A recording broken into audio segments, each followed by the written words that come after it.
Well, let's get into the details of this with Peter Schiff. He's the president and CEO of Euro-Pacific Capital, and he joins us from Connecticut. Peter, just in simple terms, because this is a complex story with bonds and debts involved, can you explain to us how Puerto Rico can default on some of its debt and yet still essentially keep the lights on for the time being? Well, it's actually a pretty simple story because a lot of governments around the world have made the same mistake, and a lot of creditors have made the mistake of loaning the money. But, you know, the United States government played a big part in aiding Puerto Rico in borrowing all this money because we made all of the debt that the Puerto Rican government issues triple tax-free in all the U.S. states. So we created tremendous demand for yield-seeking investors who really didn't care about risk or didn't even know enough about it to ask the questions. And then the Federal Reserve brought interest rates to zero, left them there for 7 years. And so Americans couldn't get enough of these Puerto Rican bonds. And then the Puerto Rican politicians, this was great for them because they could promise something for nothing to Puerto Rican voters. A lot of them were government employees, and so they promised a lot more than their tax base could deliver.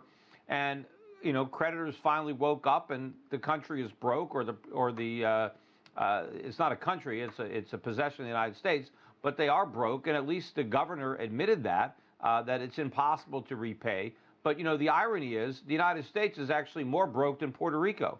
It's just that we have a printing press and they don't.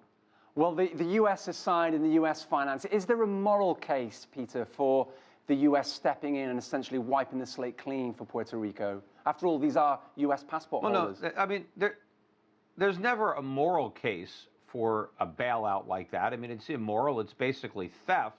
But I think what the United States needs to do is recognize that it's partially responsible for the plight of Puerto Rico and actually do something to help, like allow Puerto Rico to go through a bankruptcy just like any city in the United States that is indebted over its head, so it can restructure its debts honestly through the legal system.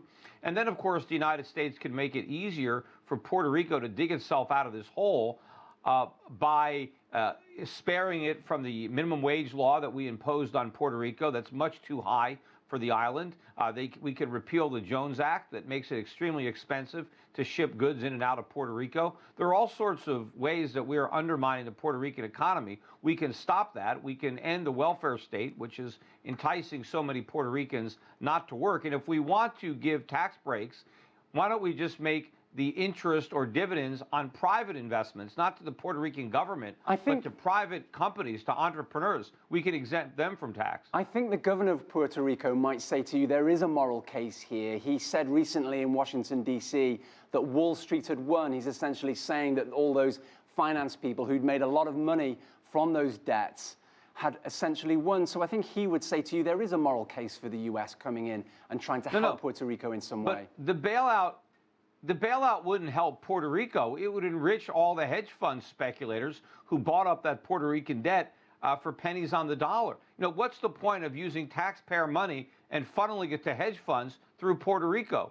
All Puerto Rico needs to do is restructure, and so the hedge funds that bought that paper will take a loss. I mean, why impose the losses on American taxpayers? Impose them on the people who are dumb enough to buy those bonds. Don't allow them to use their political connections to rip off the American taxpayer. But I don't think we should force Puerto Rico to repay these debts. The debts are impayable, and Puerto Rican politicians never should have borrowed that money. But that's the problem with democracy. But unfortunately, we made it so easy for the Puerto Rican government to borrow all that money, and that needs to end. We need to end all these moral hazards. One of them, of course, are bailouts. But we don't want to bail out the hedge funds, and that's really what we're discussing. It's not a bailout for Puerto Rico. It's a bailout for wealthy people who speculated in their debt. One final one for you, Peter, just briefly. Could you see Puerto Rico sort of struggling through the next year or so, a bit like Greece has done, where it's given just about enough money to get by? Well, I would rather not be the case. I mean, they're struggling to make some of the interest payments now, and they've made most of them. But I'd rather have a restructuring sooner than later so Puerto Rico's economy can start growing. You know, I've got a business in Puerto Rico, Euro-Pacific Bank. You can see, Euro-Pacific Asset Management, rather, is my asset management company. And I moved it to Puerto Rico from California in 2012. And I think a lot of other entrepreneurs like myself will move to Puerto Rico to take advantage of more favorable tax laws Peter, that I'm exist sorry to cut on the island than in the United States.